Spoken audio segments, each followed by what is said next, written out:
You're watching Boost HD with your host, Adam Lubin. Hey, what's going on, guys? Boost HD here, and today I'm going to do my very first lens reviews of the Sigma 10-20mm lens. It's a wide-angle lens, as you can probably tell, and the main reason I'm going to be going ahead and actually doing this review is because I'm actually borrowing this lens for about a week. As part of my photography project, I'm going to be doing some landscape work this week, so I need the lens for that specific reason. So anyway, let's get on with the review. So the actual, I'm going to start off with the price points. This lens is around about £300 on eBay, brand new. So this can become quite a shock of a price, especially if you're just in the entry level of DSLR photography. And a lot of people actually go ahead and buy a filter instead of buying an actual wide-angle lens. But the main problem with this is that you run some vignetting on the sides when using wide-angle filters. So in the future, it's probably best to invest in a wide-angle lens if you're going to be doing a lot of wide-angle work, photography or urban landscapes or things like that where we need a wide-angle focal length.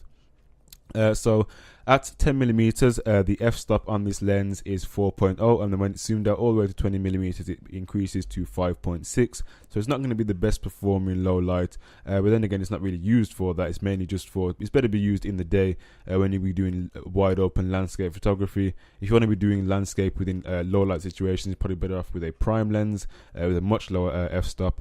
But the lens is really chunky, it's really heavy, and that's pretty much expected with the amount of glass that is needed to create that wide angle lens. That's pretty much where the weight comes from, so it's quite a heavy lens on your camera, so you're probably going to need to support it when you'll be taking a variety of shots. If not, it's probably best off using a tripod just to stabilize the camera a bit more. So I'm really not quite sure why Sigma decided not to put the stabilizer feature on the lens.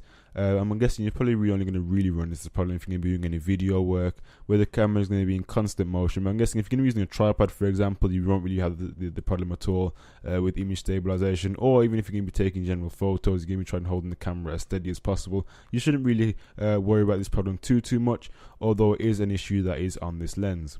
What I am pleased about with this lens is that Sigma have decided to not put off the automatic shut-off jolt that is occurring. So a lot of lenses, even with my Nikon kit lens, as soon as you reach the end of the focus distance, it immediately jolts.